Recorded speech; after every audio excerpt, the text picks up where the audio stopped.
The topic today relates to my testimony and the lessons I learned relating to my grumbling heart. I always felt that I am a good Christian. Read my Bible without fail, did inductive Bible studies, even kept a Thanksgiving journal. I did everything I thought that was right to get into His good books.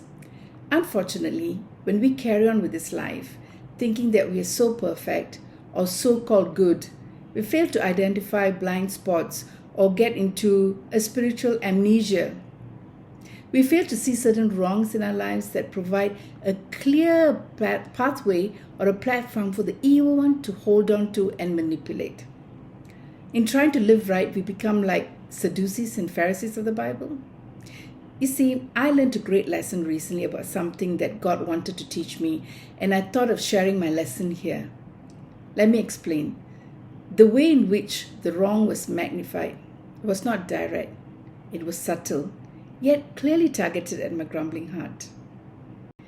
In James chapter 5 verse 9 it says, "Don't grumble against one another, brothers and sisters, or you will be judged. The judge is standing at the door." What a reminder. Let me get into the story. Now, last December, a friend of mine thought it would be good if I updated my LinkedIn profile or bio with a new photo. So she gifted me with a professional photo shoot. You see, the current profile picture was certainly old, taken when I was much younger and fitter. I've been hesitating to do this for a while because I was struggling with a lot of issues and wanted to feel and look better when I get the pictures done professionally. However, because the gift was unexpected and clearly something that I did not desire now, I felt it was forced upon me to accept. It wasn't a small sum and I felt it was right for me to pay for it. And I did. My friend got the money and I was stuck with this photo shoot. Now, just to give you some background, the photographer is one that is appointed by her as she made that commitment, and I had no frill to choose any photographer of my choice.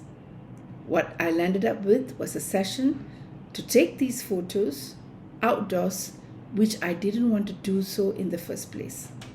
I was unhappy, so very unhappy. I began this journey of complaining and grumbling. I grumbled to my husband, I grumbled to my exercise coach, I even grumbled and complained to my helper. I kept on complaining on how I wish my friend hadn't committed to this, and now I'm forced to take this on. I don't really like this photographer as there's no chemistry and it was outdoors and I perspire easily. I went on and on. I had already postponed the photo taking session once last year.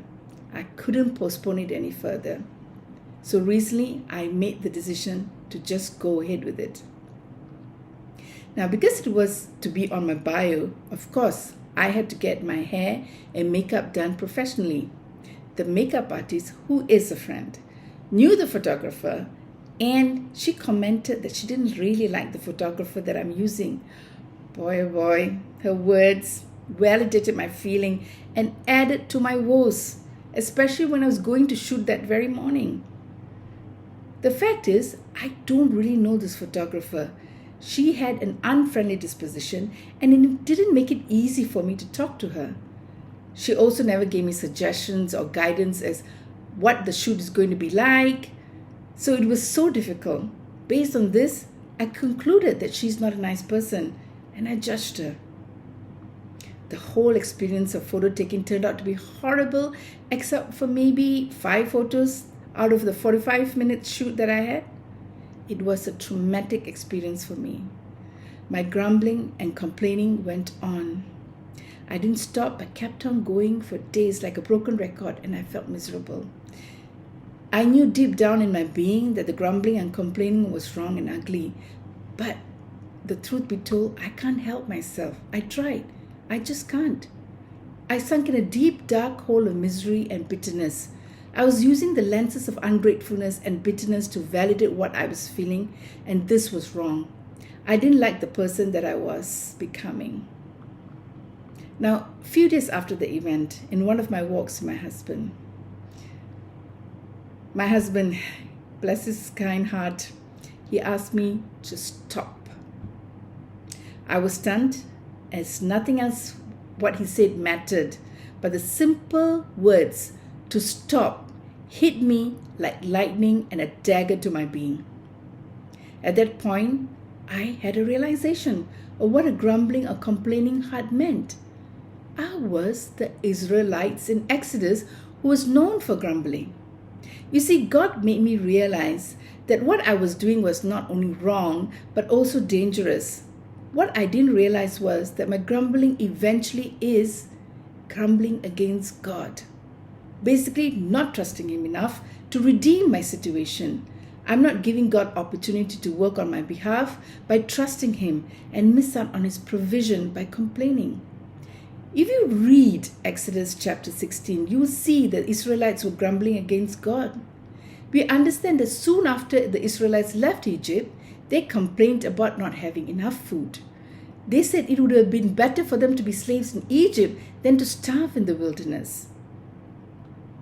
Now, the God of the universe, our sovereign God, had just tossed around the most powerful man, the Pharaoh, on the face of the earth like a toddler with a rag doll. God didn't just humble Pharaoh, He broke his spirit and revealed Pharaoh's weaknesses. This resulted a slave people, the Israelites, and their God left the Pharaoh and his nation in shambles. The display of power sent vibrations throughout the world, inspiring fear and awe. Yet, Israel's response to this spectacular deliverance from Egypt is not one of praise or worship or a wholehearted trust.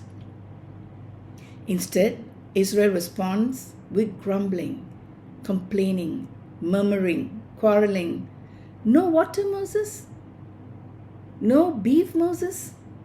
Are we there yet, Moses?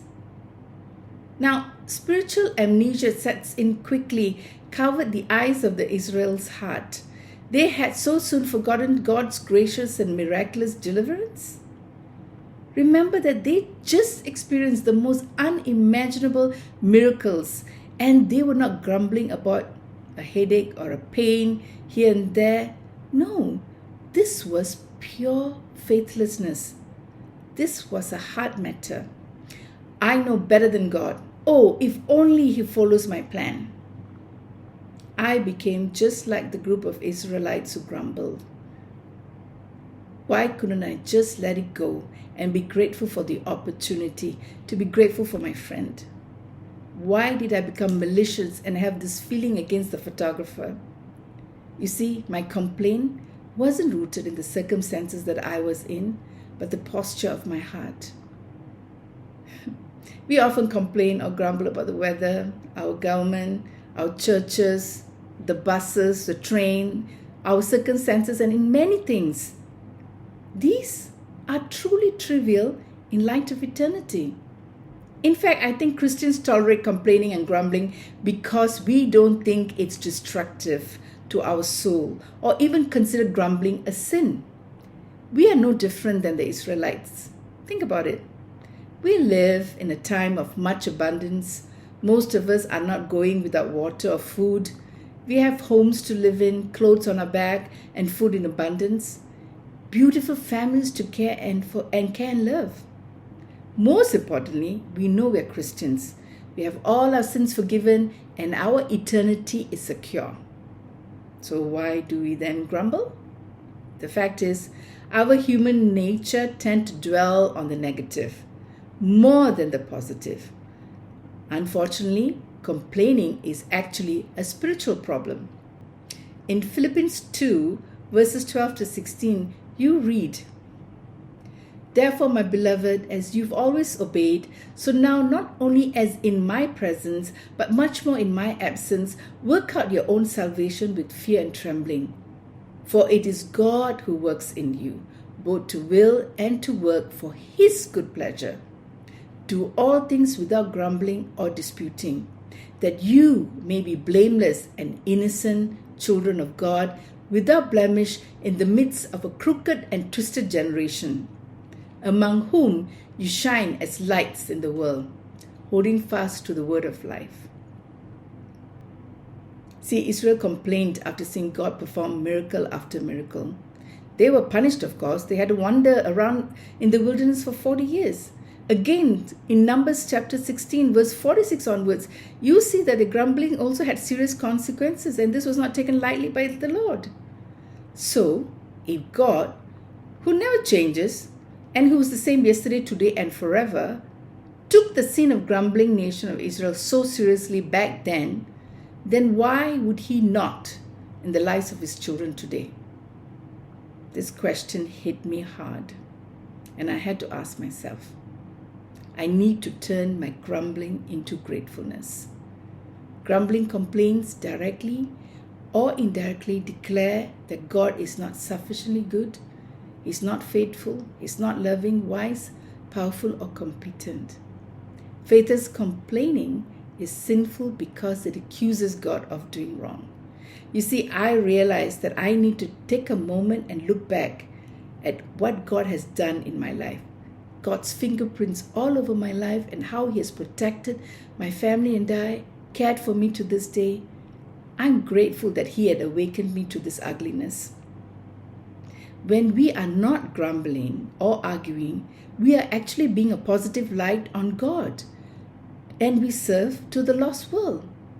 That's why in verses 15 of the Philippians that I just read, it says, so that you may be blameless and innocent children of God without blemish in the midst of this crooked and twisted generation, among whom you shine as lights in the world. I'm supposed to shine as a light in the world. We all supposed to shine a light in this world. Now I know that I can never be good enough. Sin will always creep in my heart, and devil is always looking for opportunity to steal, kill, and destroy. To be honest, in this journey of life, I don't think I can overcome this grumbling or complaining heart so easily, relying on my own strength. I need God's grace to help me. The God who keeps on pursuing, who sent His only begotten Son to save us by dying a dreadful death on the cross because of His unconditional love, He still loves me and wants me to change. Because I'm His child, He's working in me. I'm in the process of being sanctified through the good, the bad, and the ugly situations in my life. As long as I let Him to do so, He will continue to work in me. He's working something wonderful in me so that I can truly be His image bearer. So I'm glad that I realized where I went wrong. I'm glad that I have people in my life who are my accountability partners in Christ, who tells me as is without mincing words.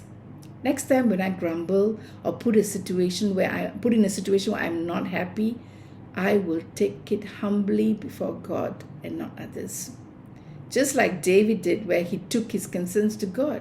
You read that in Psalms 142, verse 2, where he says, I pour out before Him my complaint. Before Him I tell my trouble. There are so many verses to this regard. You see, I was made to understand through the situation I face that I can complain to God in a way that honors Him through humility. And I know that I serve a God who understands everything that I'm going through and I'm thinking. So this Lent, from not watching any Korean dramas when I'm free, I am going to intentionally not complain or grumble. Now, if any one of you catches me doing this, please feel free to be my accountability ambassador. And may I humbly ask that you correct me gently, please? Thank you.